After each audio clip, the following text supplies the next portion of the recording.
Hey, I'm Weekend Gabe, and you're checking out Weekend at Gabe's, and thanks for checking out this latest episode. While you're here, also follow us on these social medias at Weekend Gabe, at Weekend at Gabe's, and also at The Real Sam Crane. Thanks for checking us out.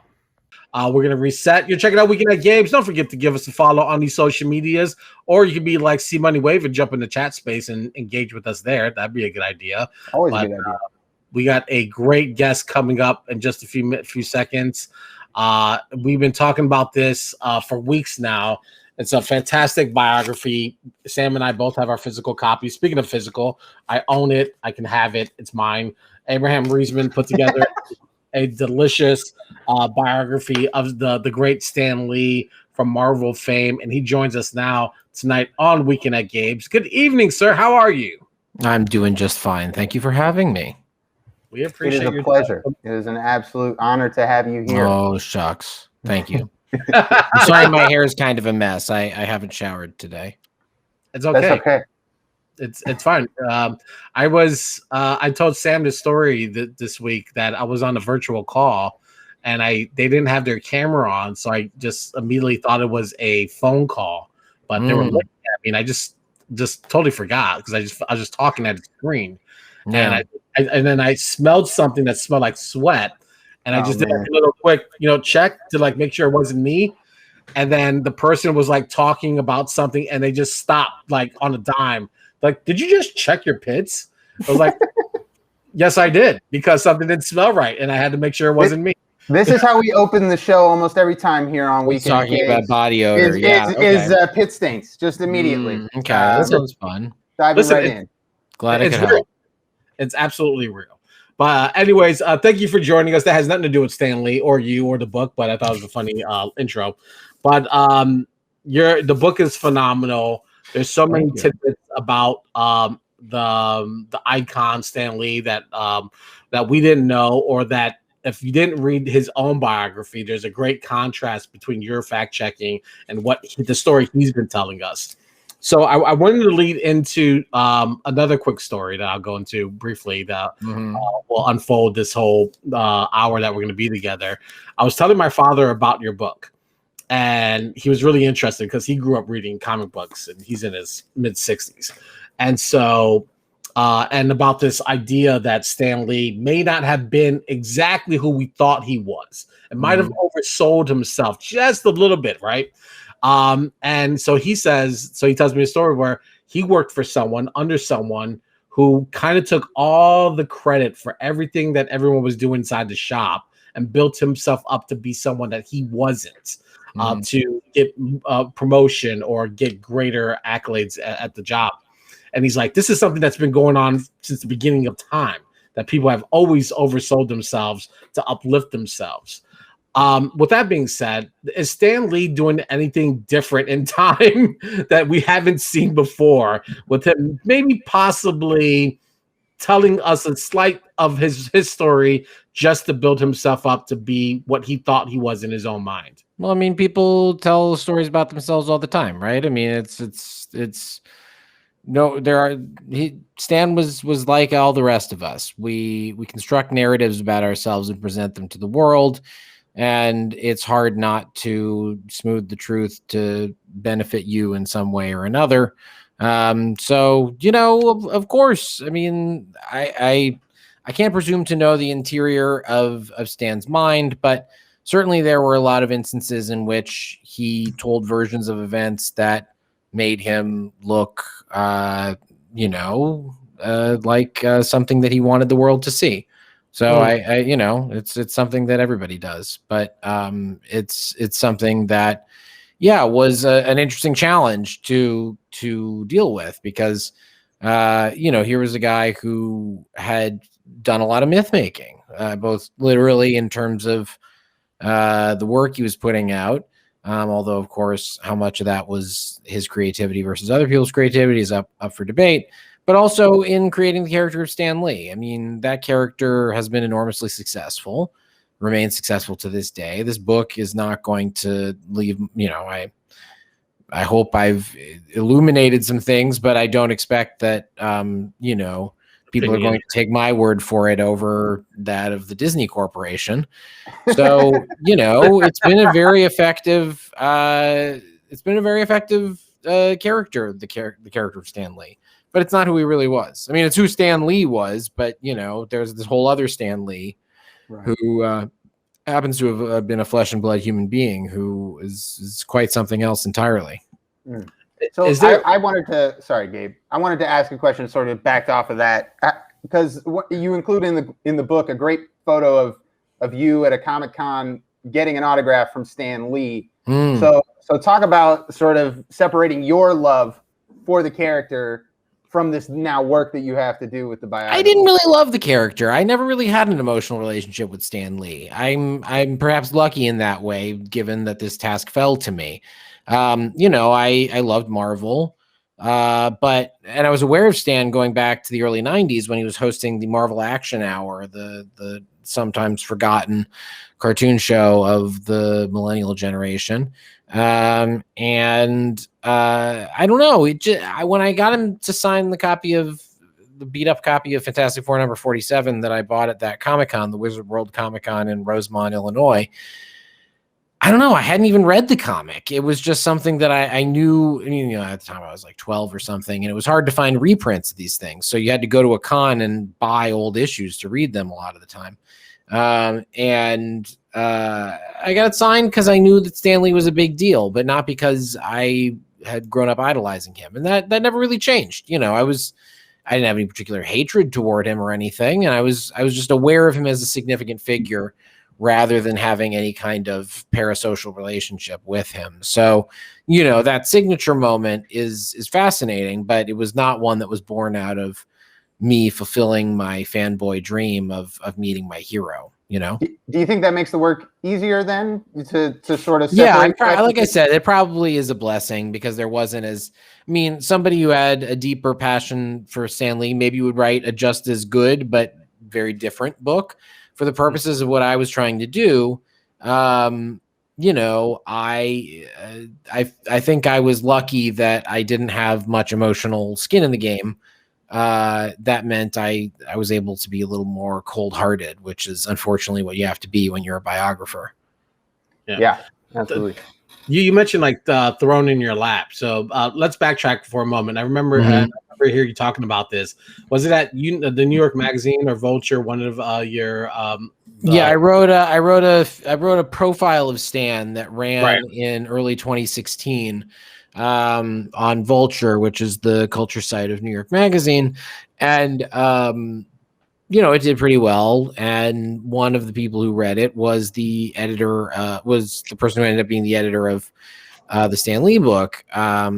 When Stan passed away in November of 2018, the editor reached out to me to see if I would be interested in expanding the research I'd done into a full book. So yeah, I didn't, and actually, you know, the initial profile wasn't even, kind of fell into my lap in a way, in that it was not actually assigned to me as it turned out. I was in the office at New York Magazine. I was on staff at the time, and David Wallace Wells, who's this wonderful editor and writer, walks by my desk and plops down this copy of Stan's 2015 graphic memoir, Amazing, Fantastic, Incredible, and he says, "You should do something with this."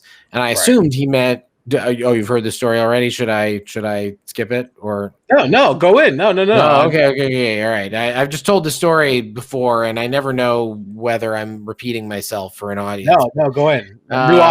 I for one haven't heard the story before. Okay, great. Go ahead. If I can enlighten one person. So I said, okay, and I started working on a profile. You know, I started calling people and doing research, et cetera, et cetera. And then about a week in, I went to go meet with David, and I was like, okay, you're never going to believe what I'm doing with this profile. And or maybe I started telling him some information. Either way, he stopped me cold very early on and was like, "Oh, I meant you should write like a little capsule review." Like I did not mean anything more than that. So to his credit, though, he was like, "But it sounds like you're finding some interesting stuff. So run with it. Go see what happens."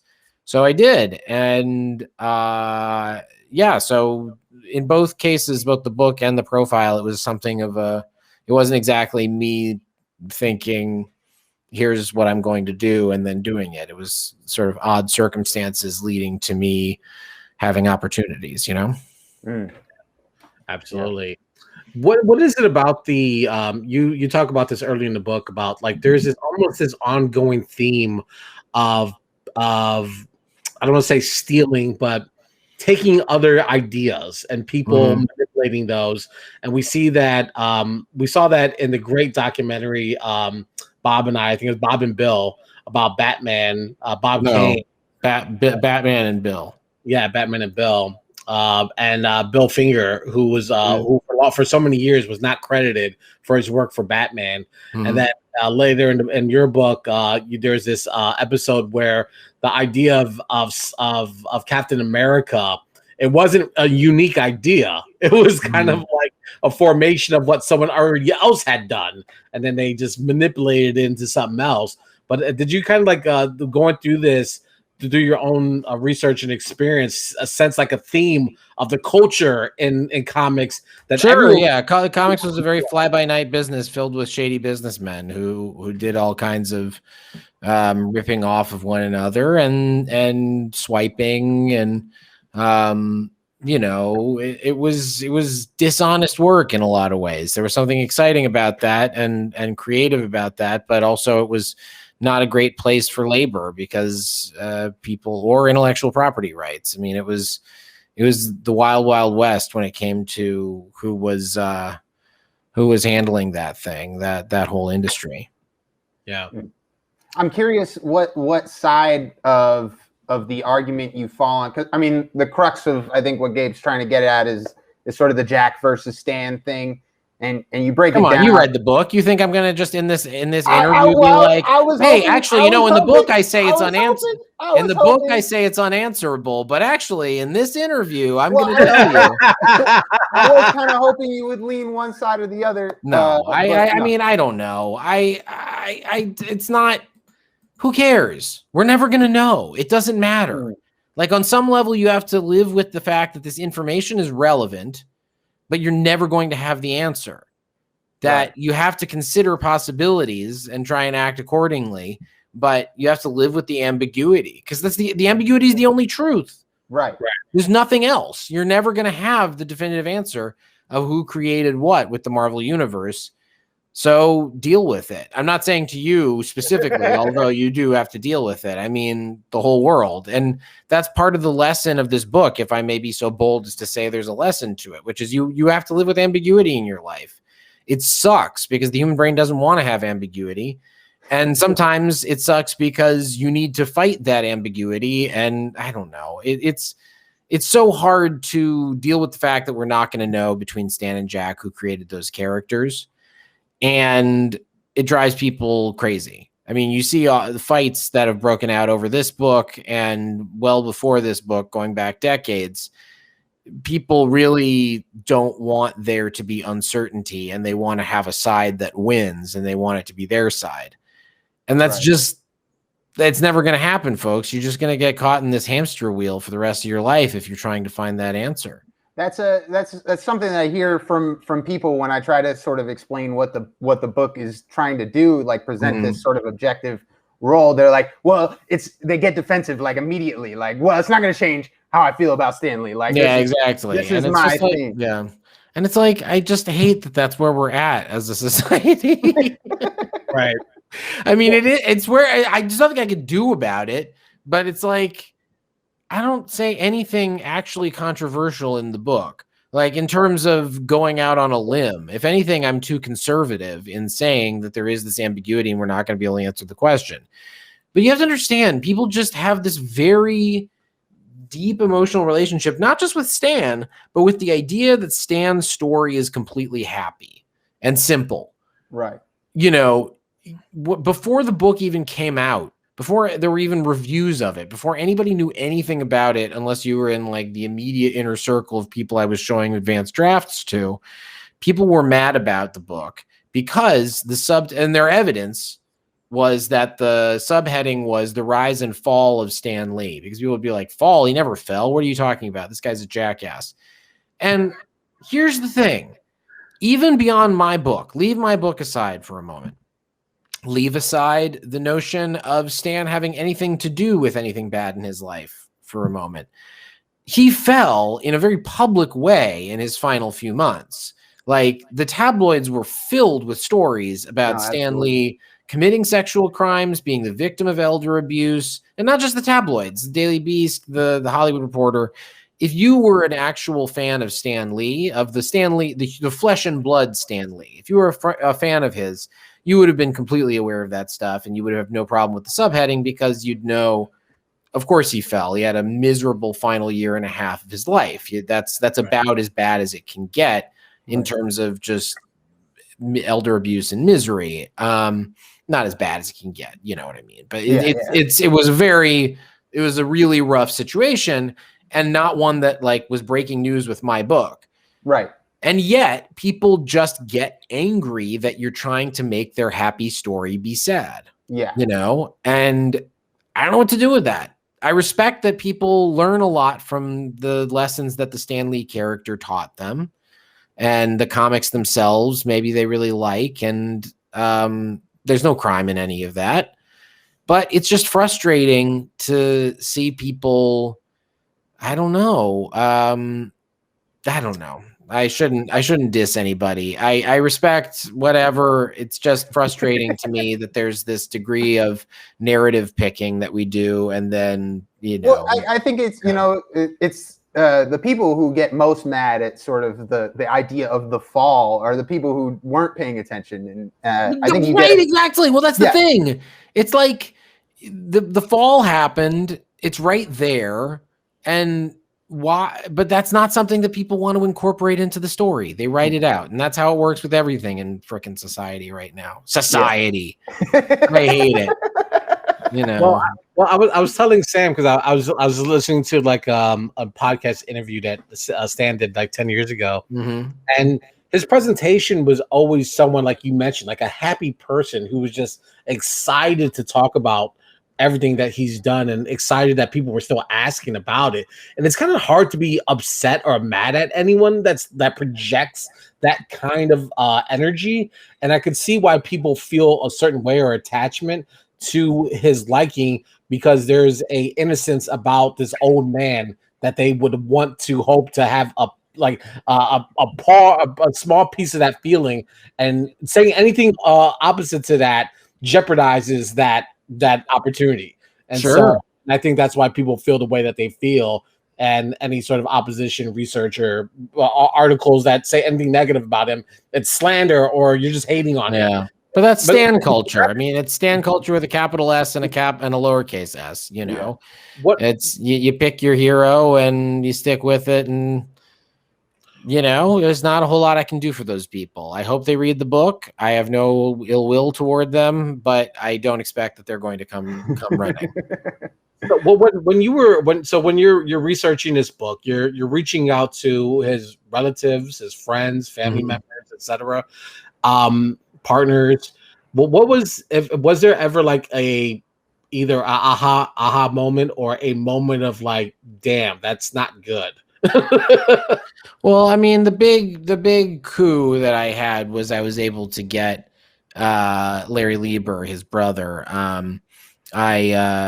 You know, that was, I'm very grateful to Larry that he took the time to speak with me. We spoke for about 5.5 hours, 4 hours in one session, an hour and a half in another. And, you know, he gave me a lot of information and leads that proved to be valuable. And that conversation that we had, the initial long conversation, was fascinating. We covered a lot, and a lot of that's in the book. And one thing that really blew my mind, that's a little too colloquial, but you know, something that I found really interesting was what he told me about Stan's and his relationship with their dad, and just learning about their dad in general. Jack Lieber, born Iancu Ern Lieber in Eastern Romania. And, you know, learning that their dad was very proud of being Jewish and very disappointed in them because they weren't interested in being Jewish. I'm Jewish, so I find stuff like that quite interesting. and in this case certainly did. So, you know, that was one. There was the moment of making contact with Kia Morgan, the former business manager and slash sort of life associate of some kind. He when I finally linked up with him in California, and he played me a bunch of audio tapes of Stan yelling at or about his daughter and his former road manager, Max Anderson. That stuff was pretty aha. I mean, I certainly did not know what to expect, and whatever I was expecting, it was a lot weirder. So, you know, those are a couple that occur to me. I think one of the things through reading the book, because I differ from you in that I do have this like fantasized opinion of Stan, but what really took the air out of that balloon for me was, and you bring it up a few times in the book, there's really no evidence to suggest that he even liked comic books. Yeah, no, he very often complained about comic books. There's not really, you know, he would do interviews where he'd say comic books were great. I mean, there was a line that he used to do a lot where he said, you know, if Michelangelo and Shakespeare got together to make a comic, you wouldn't say it was bad, you know, because comics are just as good as any other medium. But privately, he would constantly rag on comics. He really, and would talk about how he didn't read them if he didn't have to. And same with the superhero genre. You know, he spent most of his career trying to break out of both comics and superheroes. You know, you can go in the Stanley archives in Laramie, Wyoming, where he donated all of them to the University of Wyoming. And you can read these proposals he did in the 70s. And it's after he stopped writing comics all day. And the proposals for these movies, I mean, he's writing some stuff that's like Marvel stuff, but whenever he's doing something that's his own original creations, like none of those are superhero stories. They're all sci-fi, fantasy, whatever. Not even fantasy. It's never specifically in that superhero lane. He didn't really care for that. So yeah, you know, it's something that again is not really talked about, but that one has to sort of reckon with. Yeah, absolutely. I mean, but it's one of the things that's really impressive is just the streak that he went on in sort of his second act. Was it Thor? The Fantastic Four.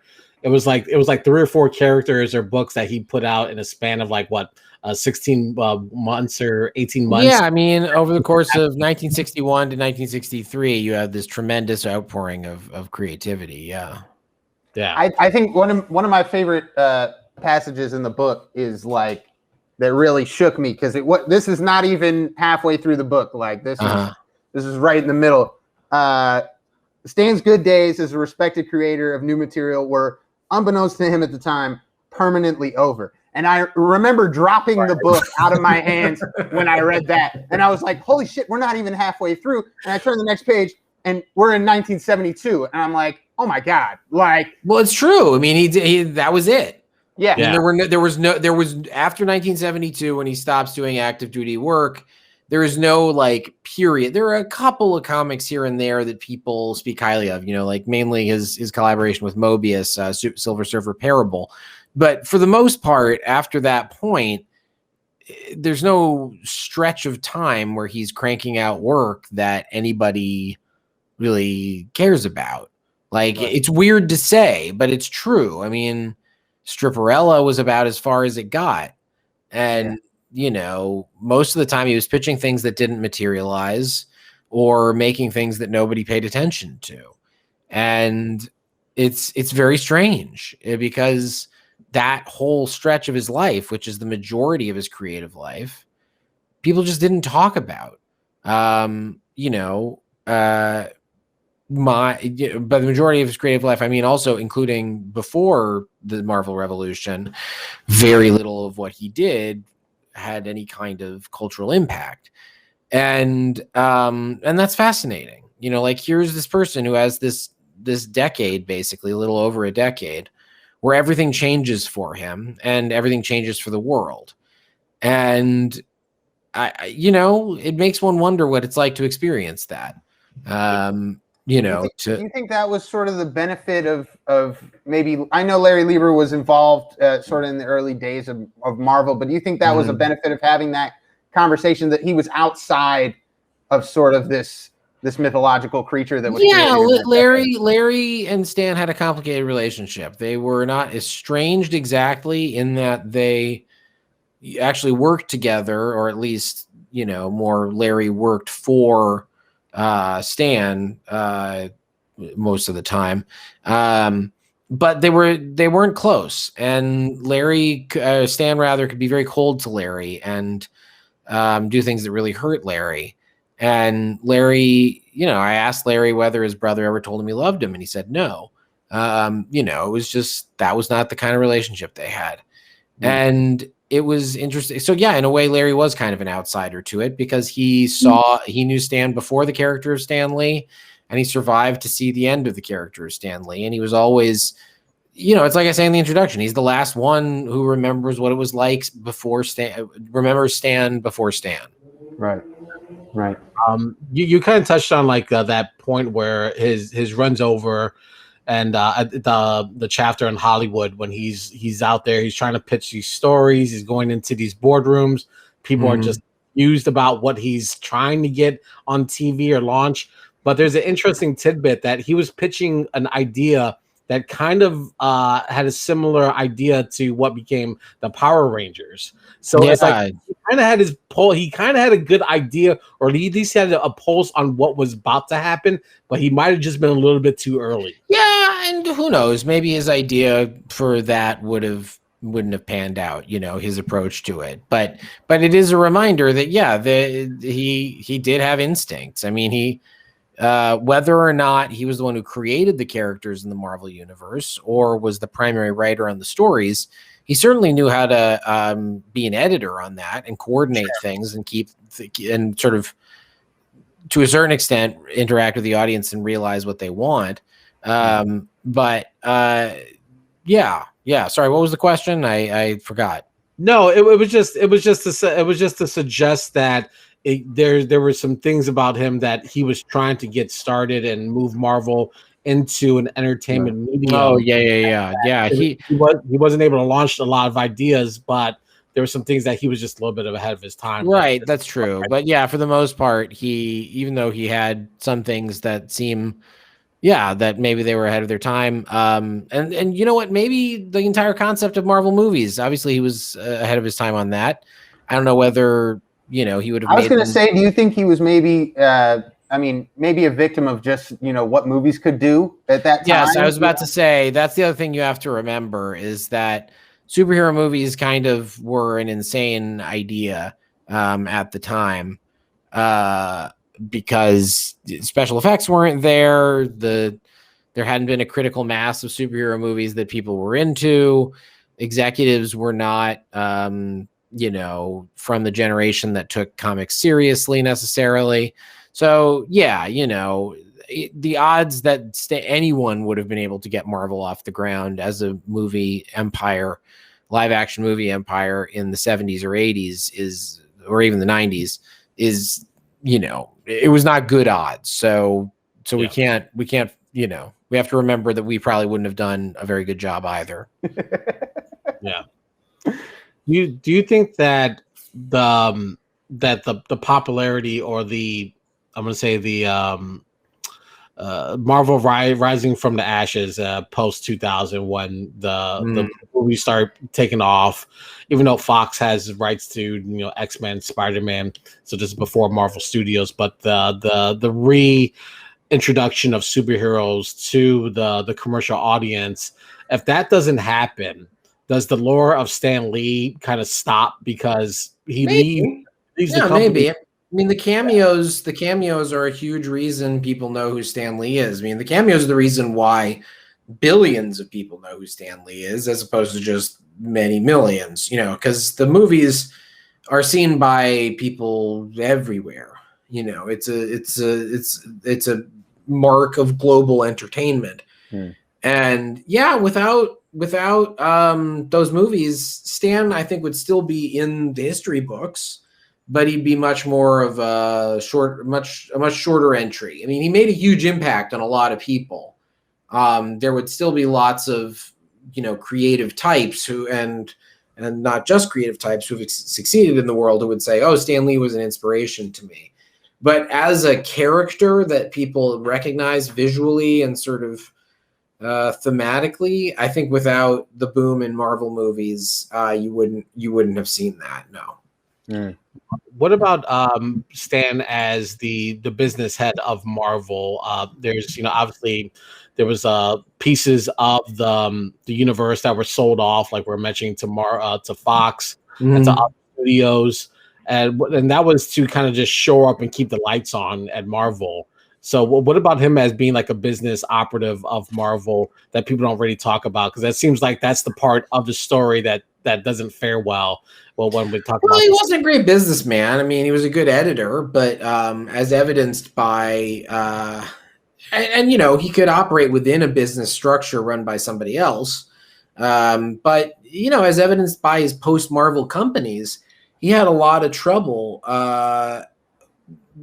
Actually being in a leadership position. He pretty much abdicated responsibility in the cases of both Stan Lee Media and POW Entertainment as post-Marvel companies.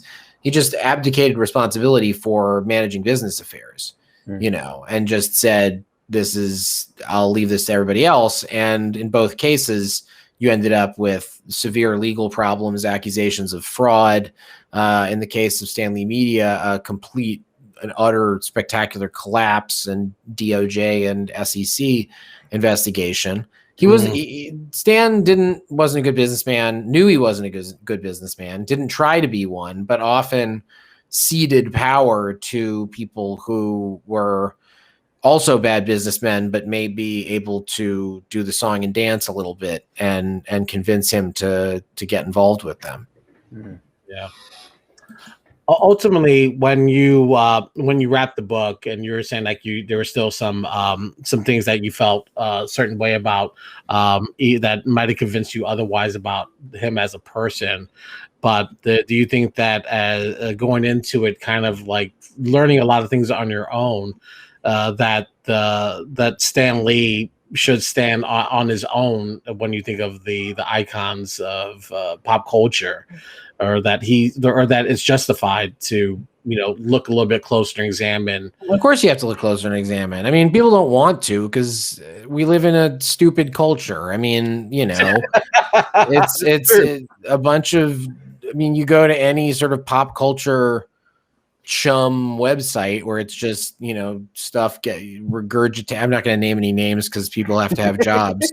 But you go to the geek sites where they're just churning out content and nobody does any real reporting. I mean, come on, it doesn't happen. I mean, very rarely is any actual journalism being done in the comics world.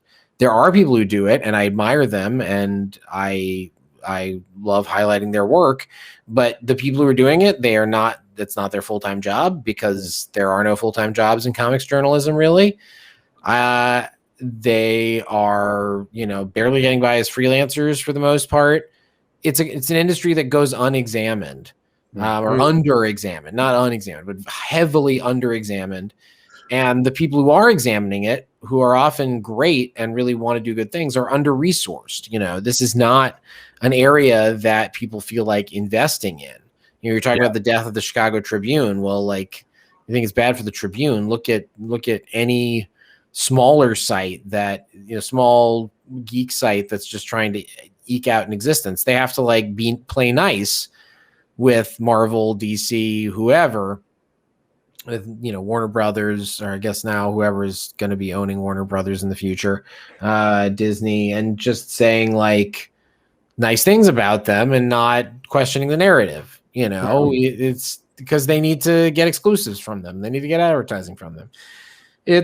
It's a miserable situation. Entertainment journalism in this country, at least, is in a really sad state because journalism in general is in a really sad state. It's a really bad situation. I don't mean to be too much of a downer, but it's rough out there, man, and I think that it leads to a lot of people having the attitude you're talking about where it's I don't want to sully my thoughts about this person because I've already made my decision about what I feel about it. And, you know, it's not worth it. I mean, I get it. Not everybody. I'm not telling everybody they have to read my book because, you know, Lord knows there isn't enough time. Well, thank you. I appreciate that. But, you know, I'm just saying the attitude of specifically, I'm not going to read that book because it'll disabuse me of things that I like to believe.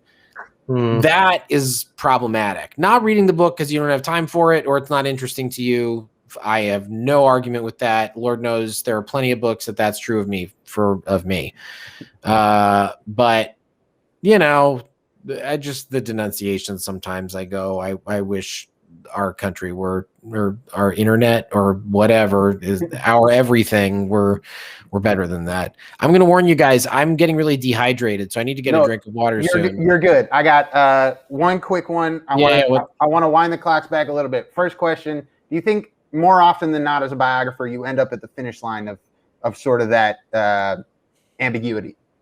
What do you mean? Like, I mean, like when you're doing the real reporting, more often than not, you end up on the fence as opposed to like. Well, unfortunately, you know, once you get real existential about it, everything starts to look like it's on the fence. So you have to take leaps of faith, and you know, it's a dark secret of journalism, but we're not actually able to time travel and see exactly what happened in a room that we weren't present for. So it's a lot of, I mean, it's a hard profession to be really good at. And I try, I hope I get to where I need to be, but it's really tough to sort through the BS that people say, and the noise among the signal and the noise is hard to find. And, you know, it's weird. But the ambiguity is always there. Unfortunately, you just have to sometimes make a leap of faith and say, I think it actually went this way.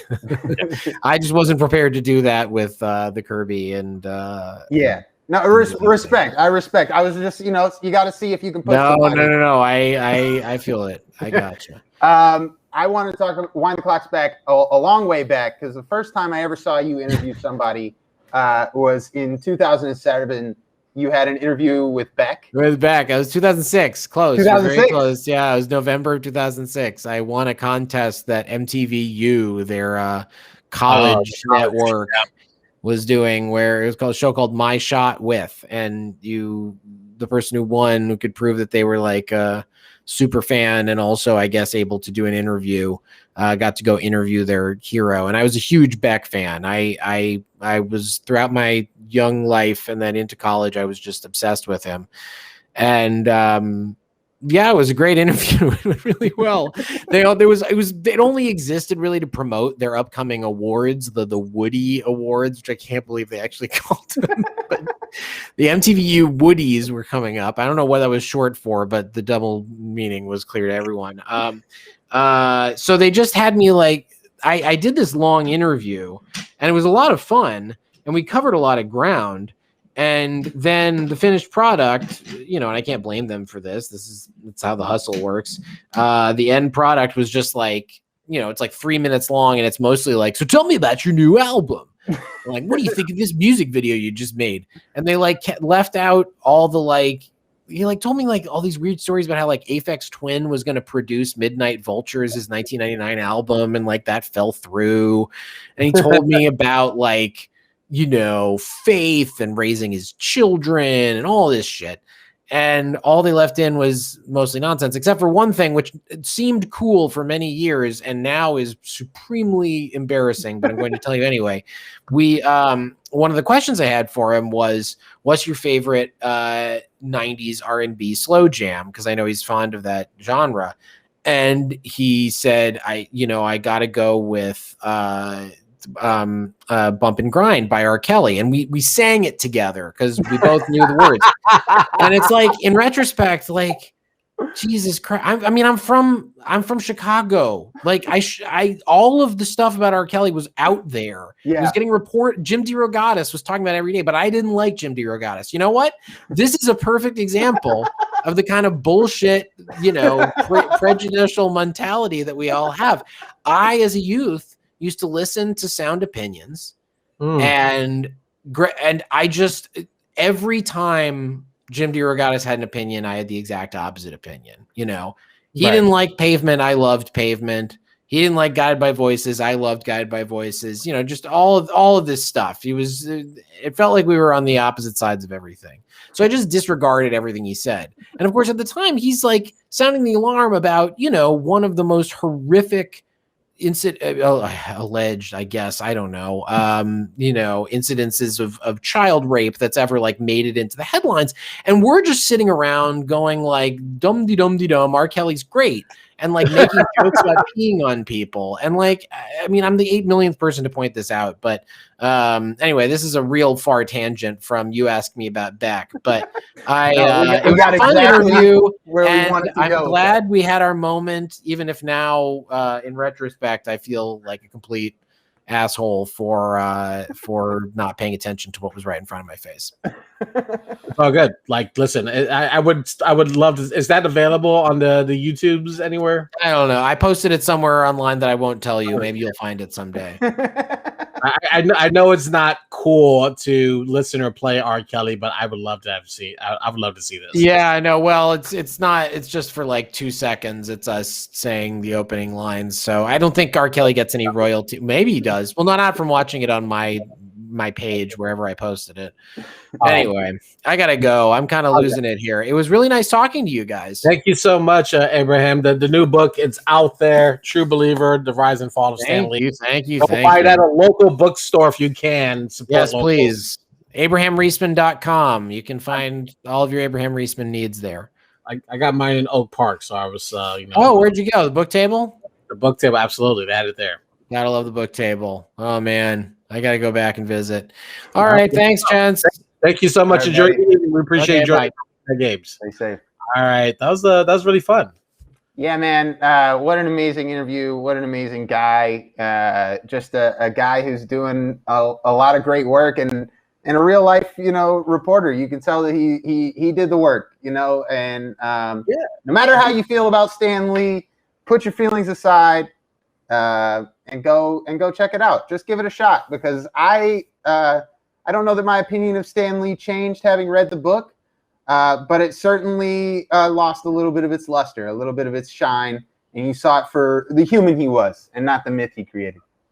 I think that anyone who is beloved as much as Stan Lee, or anyone that you can think of that you just absolutely love, for example, if they ever do a Tom Hanks biography and it finds out that for whatever reason Tom Hanks was horrible.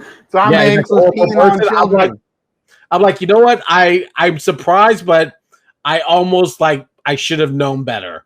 Yeah. I was like, look at Chet Hanks. Like, let's explain it to me. Make it make sense. But anyway, so if you're going into this book, just have an open mind. It's a fantastic read. Tons of details. Great research. And the great thing is that he contrasts Stan's own Lee to his words to the reporting. It's like Stan Lee said in his biography this, but this is what I'm hearing from people who are the closest to him. So it's a great juxtaposition of Stan's words versus those of others. And like he says, he's very objective and lets the work speak for itself. So that's all you can ask for. Absolutely. All right, well, we got a big show, 2 big shows lined up next week for Style Week. Style Week, baby, we are coming in hot. You already know what it is. It's going to be a fantastic. I got to find some polos or something, because obviously I'm not dressing up in long sleeve for this show because it's too damn hot to do that. But I got to spruce up. Maybe I might go Killer Cam with a pink polo and really try to soften the projection of myself on the screen. So we'll see how it goes next week, but I'm going to try to do something really fun. Art, design, clothing, music. Yeah. We got some really great guests that are going to be popping in. Pugs Adams from here in Chicago. And name some of the guests that you got coming in. We got Trill Teo from the Ghetto Flower coming to join us, and all the way from San Diego, Saucin. I won't try to pronounce his last name because it's very not pronounceable for the white guys like me. But Saucin from San Diego Sneaks is coming in to talk basketball, talk sneaks, and talk clothing. So it's going to be a fantastic show. Awesome. And for all the new releases from this week, you can tune in tomorrow at 3 p.m. Central Time on Breaking Sound Radio. 3 hours of the hottest new releases. You might hear some Brittany Carter. You might hear some Dre Isaiah. You might hear some Ricky Bishop from Bordeaux, France. You might hear some wild stuff. So tune in.